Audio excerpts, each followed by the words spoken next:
مع السلامة في أماني شيخنا الله رب. Saya mau tanya tentang ruqyah. Saya sudah ngikuti ruqyah 4 kali, tapi sampai sekarang belum bisa keluar juga jinnya.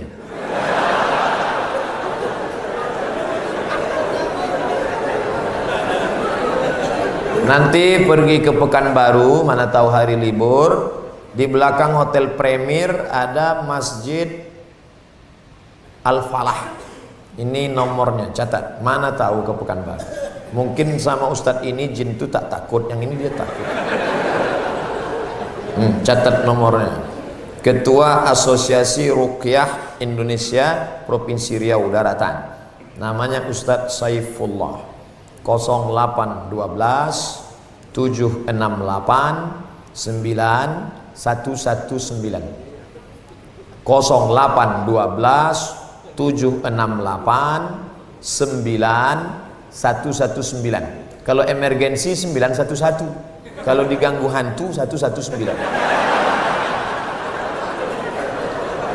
Datang ke sana, jadi tak salah kita coba. Kalau siang namanya Ustadz Saifullah, kalau malam namanya Ustadz Zafrullah, di masjid yang sama. Mana tahu kebetulan ke Pekanbaru malam, datang ke masjid yang sama, namanya Ustadz Zafrullah. Ada orang 7 tahun nikah tak punya anak, diruqyah sama Ustadz Zafrullah, punya anak. Pas ditanya kenapa, rupanya ada jin yang menghalangi pertemuan antara sperma dengan sel telur, dihalanginya sehingga tak jumpa. Jangan. Dibacakan usir. Kata Ustadz Saifullah, ada pula bencong LGBT di ruqyah sehat, ternyata yang masuk tuh jin bencong. Jadi saya tanya, Ustadz, jadi ada jin tuh bencong? Ada, kata dia. Itulah yang dimasuk ke dalam. Ustadz, udah di ruqyah 2-3 kali tetap juga sakit. Berarti tidak. Pemarah, laki saya ini pemarah Ustadz. Sudah di ruqyah 5 kali tak juga hilang marahnya. Berarti tak salah jin. Memang dia pengamuk. Makanya kadang kita kasihan juga sama jin nih. Sikit-sikit salah dia. Sikit-sikit salah dia. Aku tak selamanya salah, kata jin. Ustaz, ayat yang dibacanya kan ayat kursi. Coba saya dengar yang dibacanya itu ayat kursi. Kenapa kita yang baca, kenapa jin itu tak keluar? Ini bukan masalah pistolnya, tapi man behind the gun. Orang yang punya pistol. Kita bacakan Allahu la ilaha illal qayyum la ta'khudhuhu sinatun wa la nawm lahu ma. Tak mau dia keluar, malah ketawa jin. Ditanya, jin, kenapa kau tak mau keluar? Sesama hantu di dalam saling mengusir. Hantu ngusir hantu, mana mau? Yang membaca itu ulahnya 11-12 macam hantu. Apa hukum suami menyembunyikan uang gajinya? Kadang memberi istri sikit, padahal gajinya besar. Berapa tadi hak ibu? Ingat, berapa hak ibu tadi? Makan, pakai, tempat tinggal, pendidikan, perhatian. Kalau kurang, maka laki-laki ini dituntut di hadapan Allah Subhanahu wa taala. Hai laki-laki yang gajinya banyak tapi mengasihi bini sikit, maka ingat 5 ini mesti kau tunaikan. Alhamdulillah Ustaz Somad, dulu selama ini abang tuh cuma 100.000 lah dikasihnya. Setelah mendengar ceramah Ustaz tadi malam, bertambah berapa? 110. Tambahlah. Nabi sedang duduk. Nabi duduk-duduk di bukit Sofa. Datang seorang perempuan namanya Hindun. Apa kata dia? Ya Rasulullah, inna Aba Sufyan rajulun sahih. Suamiku itu orangnya pelit. Boleh tak aku ambil duitnya untuk makan anak-anakku? Kata Nabi, ambillah. Itu dalil boleh mengambil duit laki yang pelit. Tapi kalau kurang, kalau udah cukup jangan ambil lagi. Saya tak tanggung jawab. Nanti dia ambilnya semua. Pas ditanya, kenapa kau ambil? Kata Ustaz Somad tadi malam. Misalnya standar di sini sebulan 3 juta.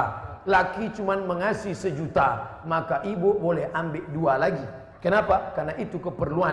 Begitu dalam riwayat tentang Hindun mengadu Abu Sufyan, rajulun syahid, pelit. Saya ingin bertanya Ustaz, bagaimana Islam memandang seorang yang mengagumi, mencintai pasangan orang lain?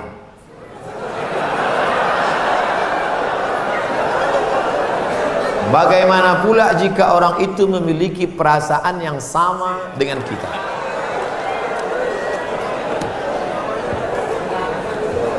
Hidup ini ada pilihan, ada keterpaksaan.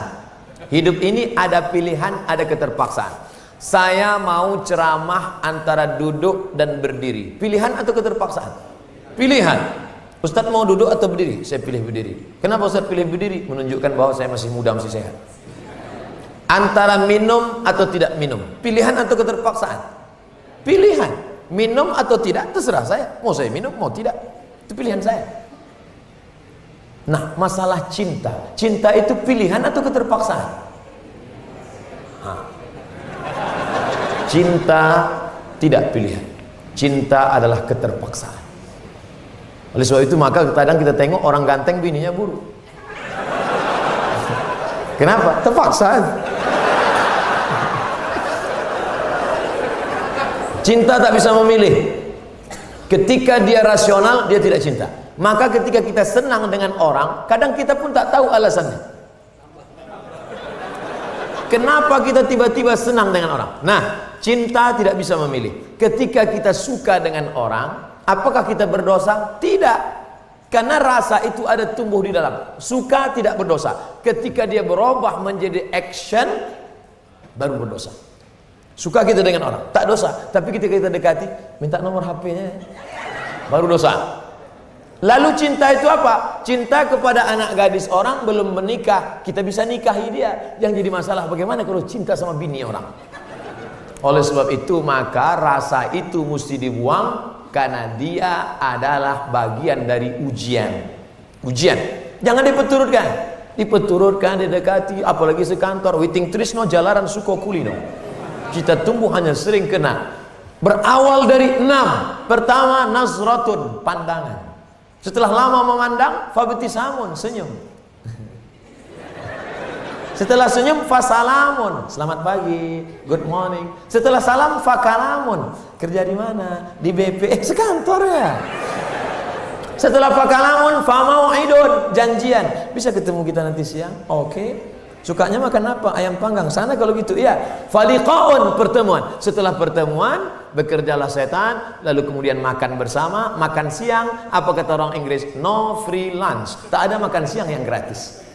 Akhirnya terjadilah apa yang terjadi. Maka kalau ada bibit-bibit itu terasa di dalam, tekanlah dia, jangan lagi pandang, jangan dipeturutkan. Itulah nilai jihad. Bukan jihad berdarah-darah melawan Belanda, tapi jihad hawa nafsu yang justru jauh lebih besar. Melawan meriam Belanda banyak orang tahan, meriam Belina payah. Bagaimana hukum kita sholat berjamaah di suatu lapangan, terus sopnya putus-putus? Mohon penjelasannya Pak Ustaz.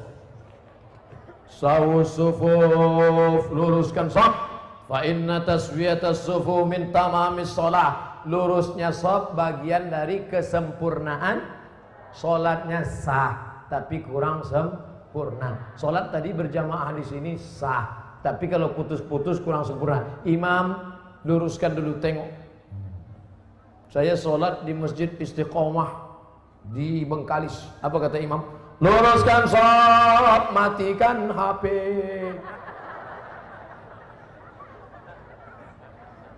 Ada pula di masjid lain, luruskan sholat, angkat kaki celana.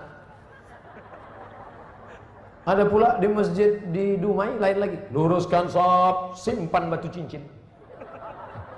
Saya tanya, Pak Imam, kenapa lain ini? Iya Pak Ustaz, batu cincin ini buat orang tak khusyuk.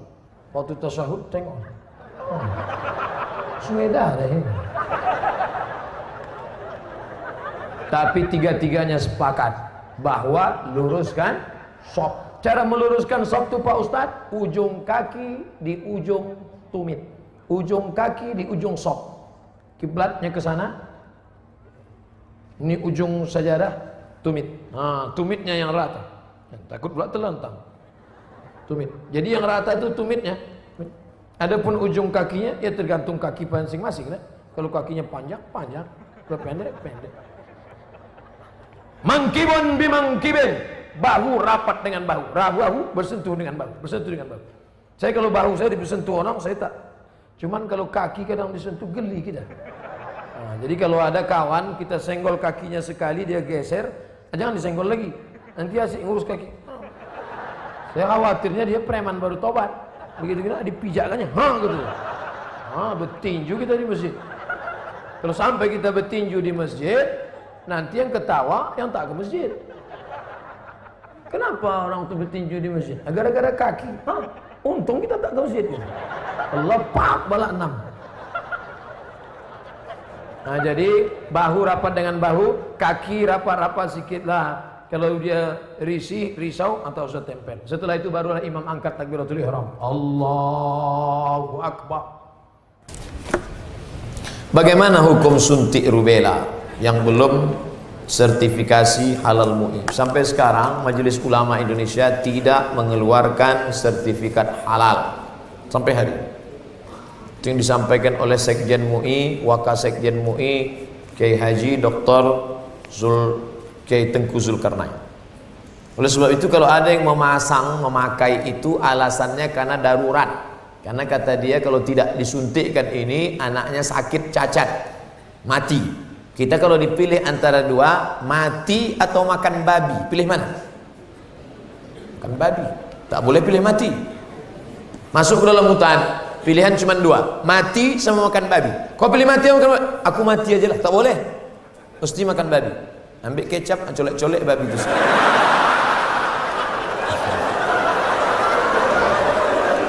Tak boleh pilih mati. Nah, jadi kalau bapak ibu takut anak itu cacat, sakit, dipakainya hukum darurat itu. Ustadz Somad, saya tanya emak saya ini orang kampung. Mak, aku dulu waktu kecil ada disuntik cacar, suntik ini. Enggak, kau dari kecil tak pernah disuntik. Asal datang dokter puskesmas, kularikan kau ke hutan. Sampai sekarang saya hidup, tak ada sakit. Pernah ada trapel ngajak saya umroh. Ustadz, kapan Ustadz ada kosong mau suntik? Kalau kalian mau berangkat, berangkat. Tapi aku terus terang tak bisa suntik. Kalau tak dapat visa Pak Ustadz, saya tak berangkat. Sampai hari H saya tak suntik. Tak bagaimana ceritanya mereka dapat visa, berangkat. Katanya kalau tak suntik sakit mati. Tak mati. Tapi ini tak bisa jadi hukum. Saya tak mati, yang mendoakan saya banyak. Nah, sebanyak ini mendoakan. Mana ngumpan kuman-kuman virus-virus? Pak Ustadz, berdosa tak kita memarahi ibu? Alasannya ibu keluar rumah tak menggunakan hijab. Oh, tak boleh nak. Mentang-mentang kau sudah pengajian, lalu kau panggil emakmu, mak sini sebentar.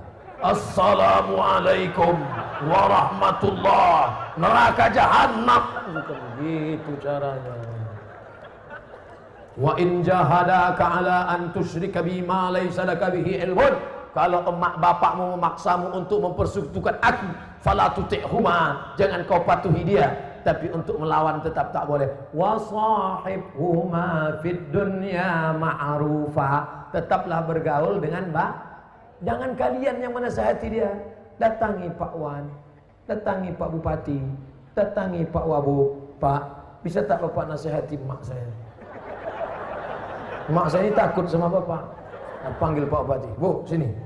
Ibu kenapa tak juga begitu? Iya Pak, insya Allah saya begitu. Gitu. Jadi mulutnya mulut mereka, pesannya dari kita. Jangan kita ngomong.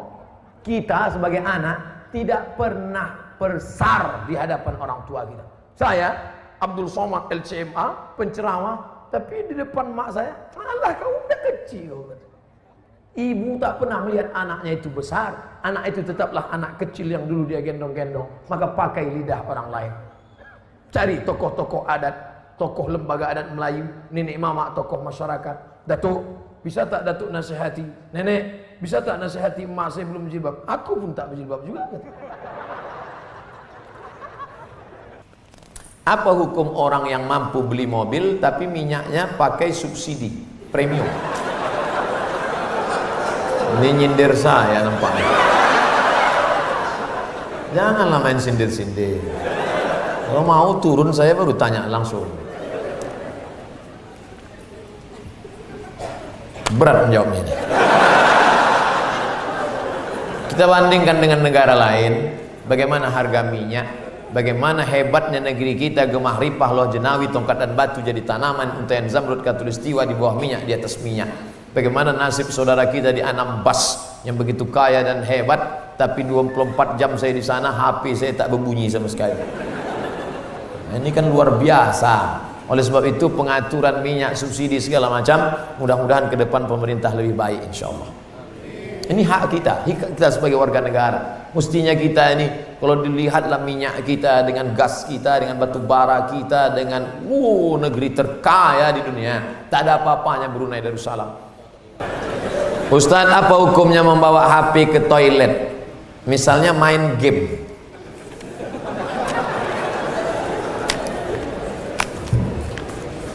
Ada orang buang air besar sambil main game. La ilaha illallah Muhammadur Rasulullah. Fokus sajalah di satu pekerjaan. Tak usah lain-lain. Pak Ustadz, saya mau nanya, apakah orang yang bertato itu tidak diterima sholatnya? Ada orang pakai tato. Apa tulisan tatonya? Orang yang bertato tidak diterima sholatnya.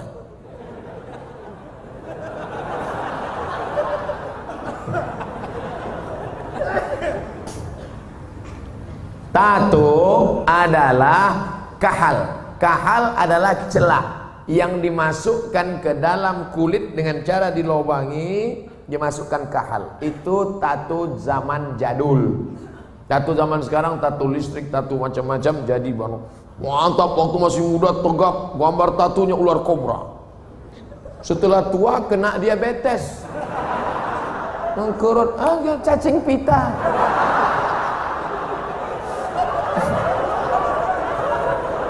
Sebelah kanan gambar burung gagak yang sedang ingin terbang menangkap serigala. Tiba-tiba karena sudah tua, kurus, keriput, gambar burung puyuh. Dulu preman tengik, sekarang tobat. Nah, apakah setelah tobat dia perlu menyetrika tatonya? Tobat, sekarang ada cacing pita, mau disetrika lurus.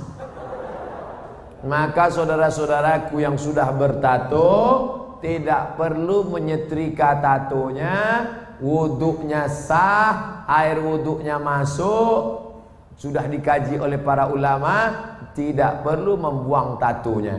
Hanya saja kalian yang dulu mantan-mantan petato perlu membuat komunitas tato tobat, KTT. Disangka orang konferensi tingkat tinggi, ternyata komunitas tato tobat. Yang nggak punya tato nggak boleh masuk. Ada yang tatonya seperti Yakuza, ada bertato semua, ada sebelah mukanya tato semua isi.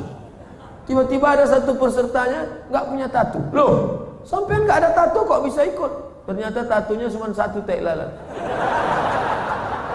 Dulu pengen jadi Rano Karno, nggak jadi. Dulu sama-sama dulu kan ada anak-anak muda ingin jadi Rano Karno, disuntik, ambil jarum, tusuk, kasih spidol. Ustaz kok tahu? Saya dulu nyoba juga. Nggak jadi. Nah, bagi yang belum punya tato jangan buat tato. 5. La'anallahul wasimat, Allah melaknat yang tukang buat tato. Wal mutasimat, minta buatkan tato. Wal mutanammisat, yang mencabut. Ini alis atau bulu mata? Alis, mencabut alis. Ini jangan dicabut. Ini mau nikah, wah cabut, nggak mempan cabut dicukur, hilang. Tukang buat tato, minta buatkan tato, mencabut bulu mata, alis mata. Wal mutafallijat, mengotak-atik gigi sudah bagus diotak-atik, kecuali giginya memang nggak wajar. Setiap melihat dia senyum pingsan 3 orang. Hai gitu, pingsan. Itu boleh. pakai kawat. Dulu seingat saja kawat itu kan untuk pagar, sekarang gigi pakai kawat. Hari Senin ungu, hari Selasa merah, hari Rabu pink, setiap ketemu. Itu nggak boleh, mubazir, sakit. Pokoknya merubah yang nggak wajar jadi wajar, boleh. Merubah yang nggak normal jadi normal, boleh. Tapi yang sudah normal jadi abnormal, nggak boleh. Nah, oleh sebab itu yang bertato, kalau ada imam kita bertato, nggak usah dipermasalahkan. Nanti selesai sholat, ini sholat kita sah nggak ya? Nampaknya nggak. Pokoknya baik-baik semua. Kalau orang tua saya sebelum meninggal berwasiat kepada saya untuk pergi haji, apakah saya harus memenuhi wasiat itu apa tidak? Sedangkan saya belum naik haji. Bagaimana balasan? Dia wasiat haji gini. Duh, iki ono uang 50 juta. Nanti kalau saya meninggal, kamu harus menghajikan saya. Anak ini bolehkah menghajikan bapaknya? Boleh, dengan syarat dia haji dulu. Namanya badal haji. Nah, boleh nggak dia pakai uang ini untuk berangkat haji dia? Nggak boleh, karena uang ini untuk menghajikan bapaknya. Oh, rupanya mikrofon ini nggak boleh kuat-kuat, karena bapak ini menghajikan. Makanya nggak boleh menghaji.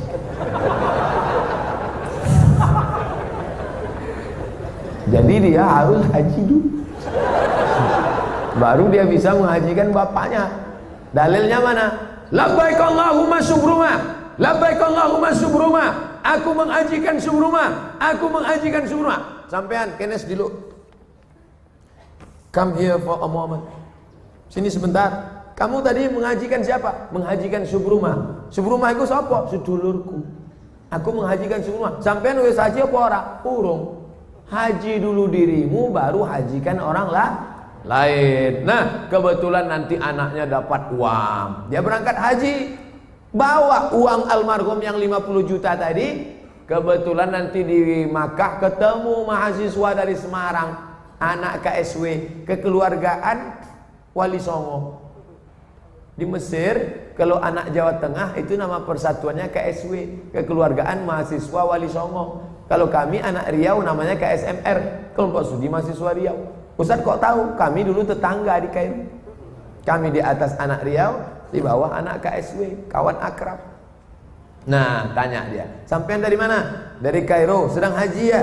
Iya, rumahnya di mana? Di Semarang. Oh, ketepatan, saya mau membadalkan haji bapak saya. Lihat dulu mana KTP-nya, betulkah pelajar dari Al-Azhar? Jangan sampai ngaku-ngaku bohong. Lalu kemudian serahkan, ini badal haji untuk bapak saya, maka hajinya sah.